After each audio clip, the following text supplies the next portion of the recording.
It's been 2 years since COVID-19 upended our way of life and took the lives of hundreds of thousands of people. As life gradually returns to normal, a look at the toll the pandemic has taken on our mental health and how Central Florida's communities are moving forward. What did COVID-19 take away? It took away together. It took away family and supports and friends. Tonight, Coming Together, a look back at the last 2 years of the pandemic and how we've evolved from chaos to resiliency.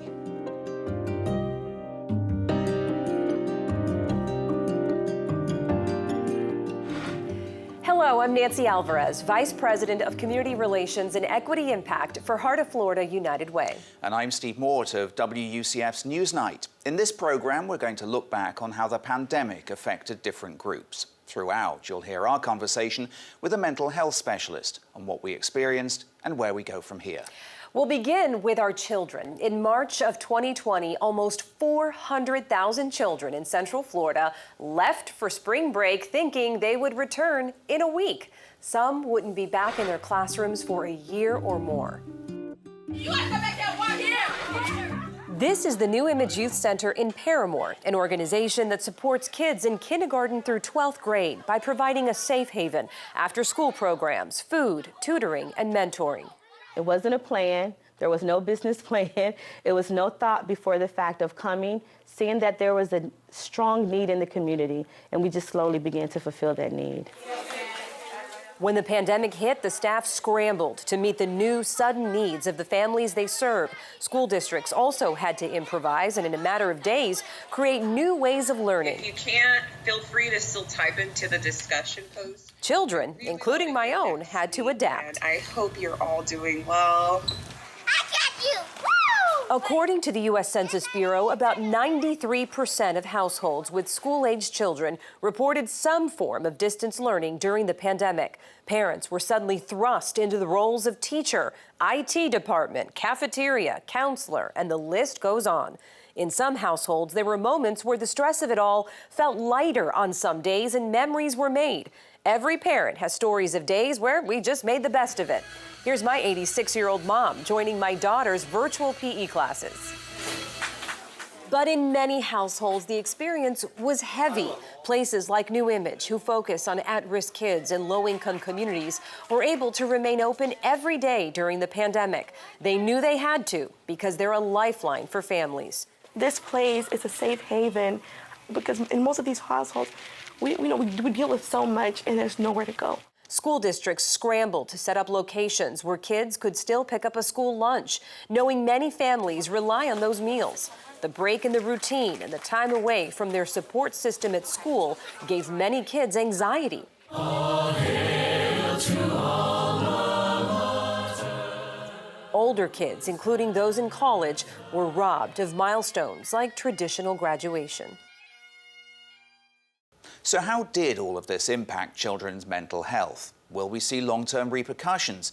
Tonight, we turn to author and licensed mental health counselor Dwight Bain. Here's part of Nancy's conversation with him about the impact of the pandemic on kids. There's a phrase, I'm sure you've heard it, Nancy, where people say, don't worry about the kids, children are resilient, right? You've heard it. Yes. You're nodding your head. Not true.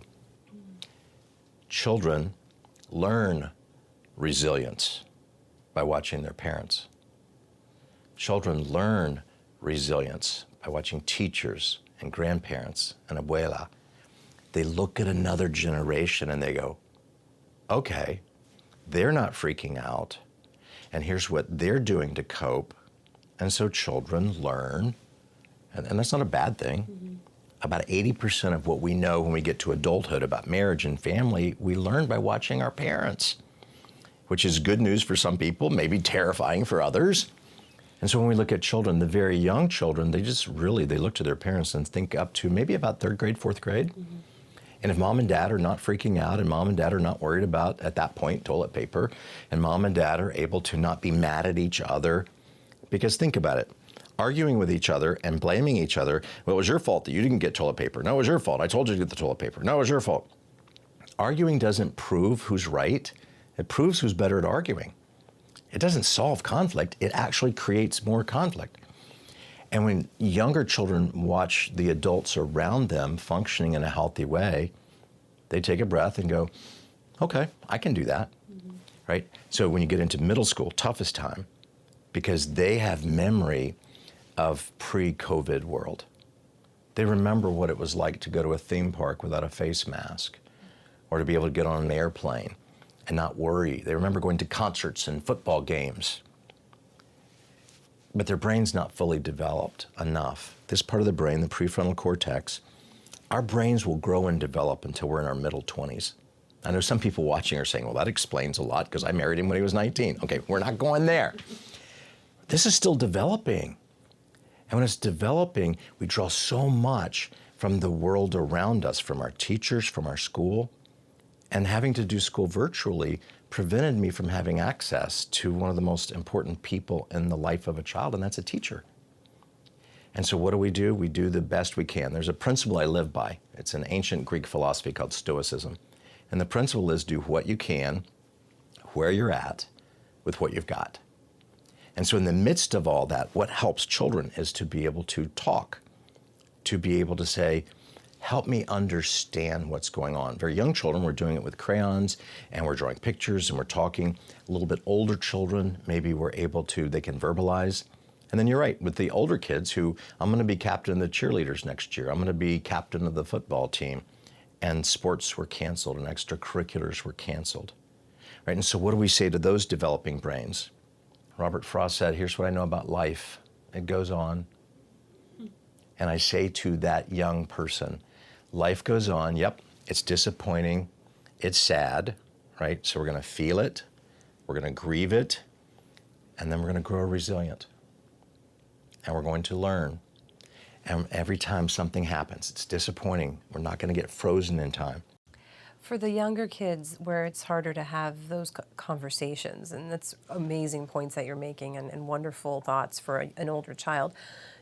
Have you seen cases, do you believe that there are many cases out there where some younger children will experience long-term trauma from all of this because of this sudden break in their routines? You always hear with the younger kids, routine, routine, routine, and it was just smashed. And that's right. The trauma freezes us in time, and it can freeze part of the brain. Our amygdala fires up, and the person gets frozen in trauma. If they're adults or over the age of 18, we diagnose that as PTSD, post-traumatic stress disorder. And being able to know with that trauma, childhood trauma, they can stay stuck there for a very long time. There are warning indicators and signs and things we can say, these are things moms and dads to look for. Mm-hmm. These are things caregivers you can look for to be able to help them if they're stuck in that trauma. They don't have to stay stuck. That trauma the brain was affected by at any age, we can go from PTSD to something called PTG, post-traumatic growth. And this is resiliency. And this is very powerful because PTG actually makes you stronger than you were pre-crisis event. Post-traumatic growth with people that survived PULSE. Some of them became champions and spokespeople, and maybe before they were afraid to speak up and to speak out, and now they are bringing the community together. At Parkland, we saw students that might have just been regular students who said, I'm going to Washington, D.C. I have a voice. And they use their voice. Post-traumatic growth after Sandy Hook, or after Virginia Tech, or after Las Vegas, or after global pandemic. What if we had safe conversations with our friends, our family? What if we had safe conversations in the clubs and where we go for our hobbies, the faith community? What if we had safe conversations at a real estate office? And we could just, everybody knew it was okay to not always be okay. Mm-hmm. And that it was okay to say, it's been a pretty rough 2 years. Here's how I'm coping. How are you coping? And it was normal to talk about things that before were buried under stigma. And we'll come back to Dwight throughout the show as we discuss how other communities have turned chaos into resiliency.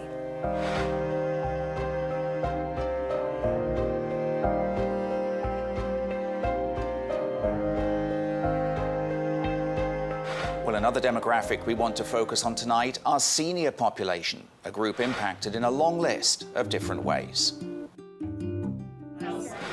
A place that touches more than 200,000 lives annually, with a variety of services including utility assistance and a food pantry. About 1/3 of the Osceola Council on Aging's clients are seniors who turn to the centre for meals, activities and companionship. When COVID hit, the centre was forced to close for more than a year, leaving many seniors cut off from a place that was part of their routine. When they reopened, 86-year-old Marion Dyer was one of the first to arrive after a long period of isolation. At home, you look at TV and you get to thinking, you don't know, think about this and think about it. Because I knew I had started doing it and I was beginning to start crying. And my son said, I got to get you out the house. So he found this place and they invited me and I've been coming ever since. I don't even want to miss a day. In terms of impact on the 65 and up population, this group faced higher risk and higher mortality rates during the pandemic. Add to that disruptions to daily routines and the difficulties they faced adapting to technology. Even when the vaccine became available in many communities, the only way to get an appointment at first was online. The internet was also one of the ways families connected during the pandemic. We were struggling. We have too many people after this situation with COVID. The numbers increased. There's a lot of seniors needing help in the community. According to the US Census Bureau, nearly 9.5 million seniors in this country lack internet access. So the pandemic opened conversations about ways to ensure seniors aren't left behind. We do see glimpses of good coming out of what seniors experienced during the pandemic, but we cannot underestimate the toll. Well, Nancy asked Dwight Bain about the outsized effect the pandemic has had on seniors. The World Health Organization, pre-COVID, said that loneliness was one of the most damaging and dangerous new mental health conditions globally, not just the United States. Chronic loneliness, the World Health Organization said, was more dangerous than smoking 15 cigarettes a day, because of the health challenges and the consequences of feeling so isolated and so alone. So you already had pre-COVID loneliness as a significant mental health issue of people feeling disconnected because we were built to be in community and we do better in relationship. So if you take all that away and then we have lockdown and we have shutdown and we have isolation and we have 2 weeks to stop the spread, and that was 102 weeks ago. And you have some people that have not seen their loved ones in 2 years. And so that isolation on top of everything else, of course the fear. Some of them had lived through World War I, World War II. Some of them had remembered their parents talking about, 1918 pandemic. Some had lived through Vietnam, Korea. Some had lived through great meltdowns, great recessions and depressions. So they knew how to get through tough times. But the difference, they knew how to get through tough times together. And what did COVID-19 take away? It took away together. It took away family and supports and friends, access to places that they normally would have gone, the clubs that they were members of, the church, the mosque, the synagogue, the temple, places they normally would have gone to hang out with their friends, gone, taken away. Doing holidays with the people they love, off the table. And so what happened was then that isolation. And here's the danger when it gets too quiet, because then some of the unresolved traumatic things from my past become very loud. And people who have regrets, it becomes very loud. And the isolation, because, over here we've got busy people, they're trying to cope and stay in business, and how do we, and here's grandma. Okay, Mom, are you okay? Yeah, I'm okay. All right, well, just let me know. Isolation can sometimes turn to desperation. And we know of the over 900,000 people who have died so far in the pandemic in the United States. The majority were over the age of 65. And you have to wonder, there is a condition, it's unofficially called broken heart syndrome, but there's a condition of complex grief disorder that is so intense, and you have to wonder if some of the people, maybe their immune system dropped because they felt so isolated and so desperately alone and so desperately afraid or financially afraid. And then when they caught a virus, they just didn't have the strength to fight it anymore. So with that community, they need a lot of love, they need a lot of support, and they need to be reminded, you were called the greatest generation for a reason, and you are needed. You know, when you look at a really fascinating story of a shark fisherman who was in a boat off the coast of Chile and floated for 14 months in an open boat about the size of a Chevy Suburban. And he figured out how to survive for 14 months, no engine. He floated to Australia. And when they said, when he was finally rescued, because they gave up looking for him after, however many weeks, and they said, what kept you going? And he said, my daughter, I've not been a good dad. And I wanted to stay alive because I wanted to be there for my girl. And he said, I wanted to be a good dad for her. Right, here's the point. If you are in a major crisis and you have a purpose, you will survive the major crisis. Viktor Frankl said in the Nazi death camp, he said someone had to stay alive. His mom died there, his dad, his wife, his brother, everybody he knew died, but he said someone had to stay alive to tell the story of the atrocities of the Nazis, and somebody had to tell the story that in the worst of circumstances, you control your mindset. You can control what happens inside. The Nazis could not take that away. He wrote Man's Search for Meaning, which is still a classic, 2 weeks after being rescued by the American GIs, because he said, I've been writing this story for years. Someone had to stay alive. Right? So there's purpose in the middle of the pain, and that gives us internal power.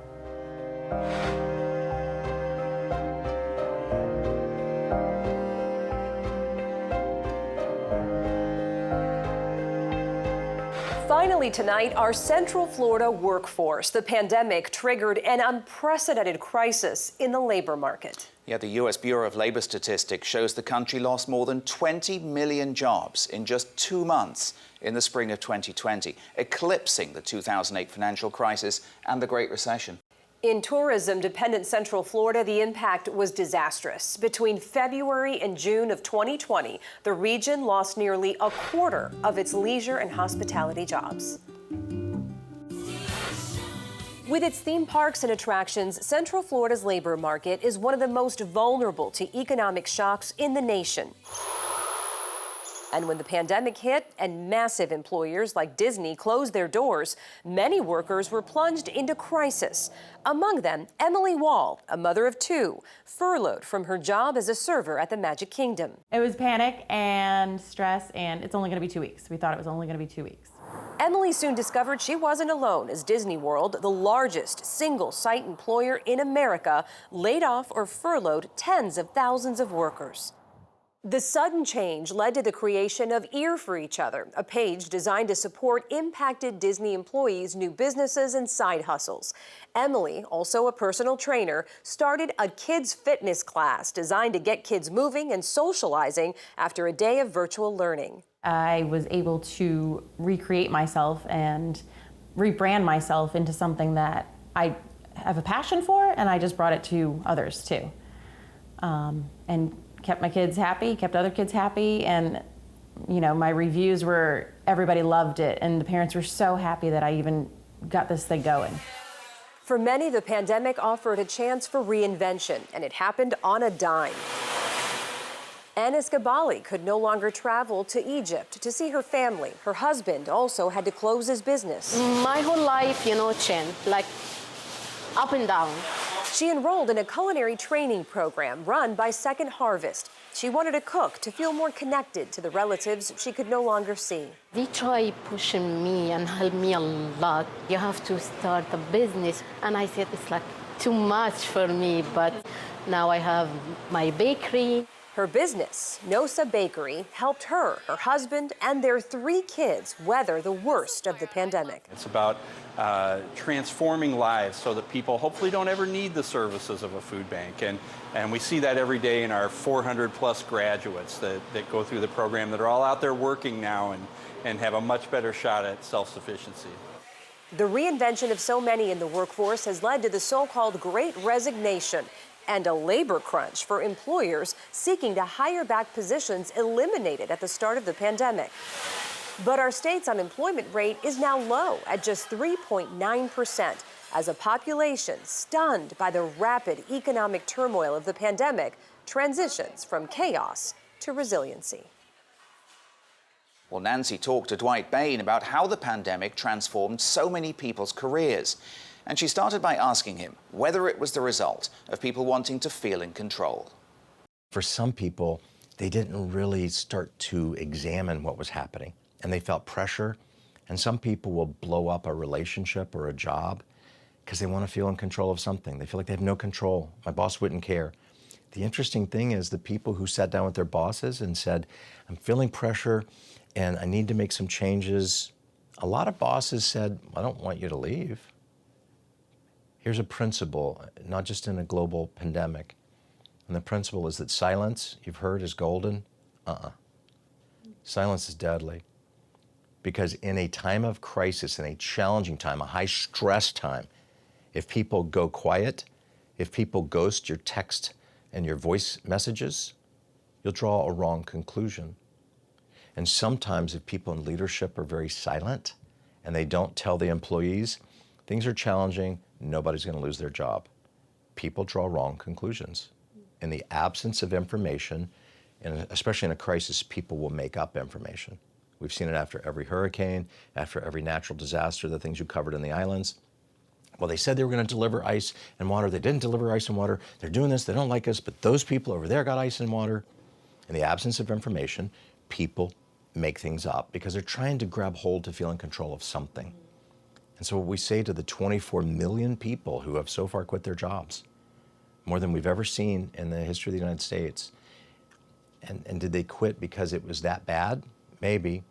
But the part I would say, instead of quitting, step back and say, what are my gifts, my talents, my abilities? What work is interesting to me? What matters? And then look for job opportunities that fit that, because then it won't feel like work. I mean, people have said, I don't want to work all the time and miss my kids. Work-life balance matters now. And if somebody's working for a company and they felt mistreated, taken advantage of, not heard, undervalued, and somebody says, we're going to give everybody a $1,000 raise, they're already gone. Because money is not why people are leaving their jobs.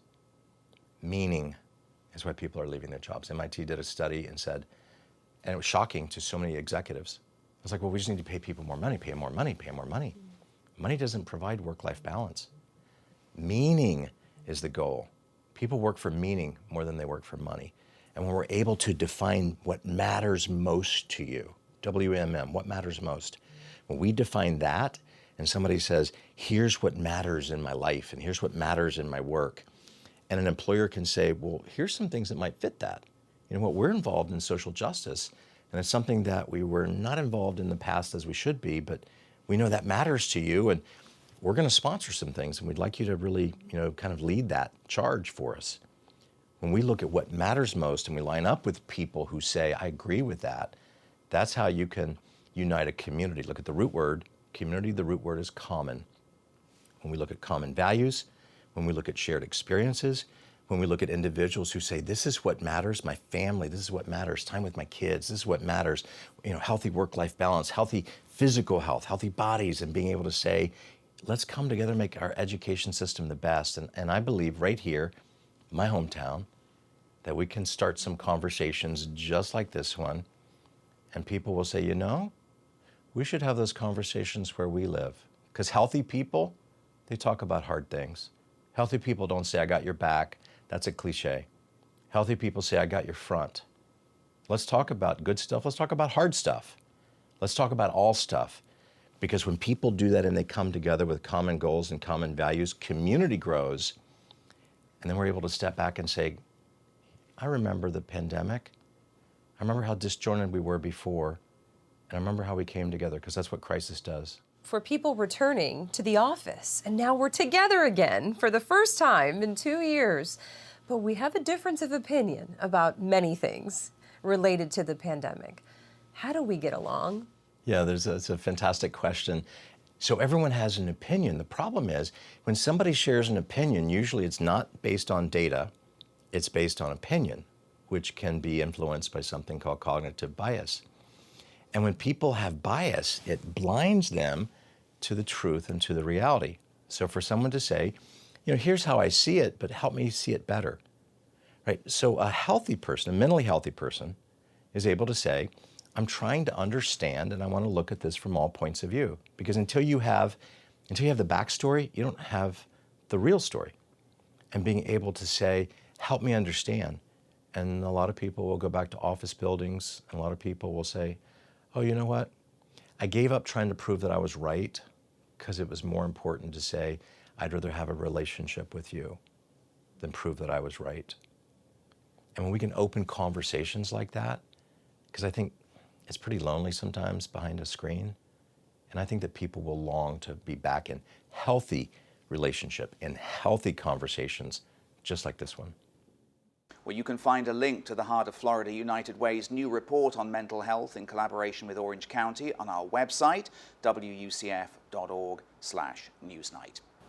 This special was just a snapshot of the many ways families were impacted by COVID-19, and it was a different experience, really, for everyone. It was, but here's one thing we can all do regardless of how you were impacted. Having open, authentic, healthy conversations with each other is one way to start dealing with the feelings of anxiety and stress that built up in households during the pandemic. And that was the goal of this conversation, brought to you by our partnership. That's right, Nancy. And from all of us here at WUCF TV. And from all of us at Heart of Florida United Way, thank you for joining us.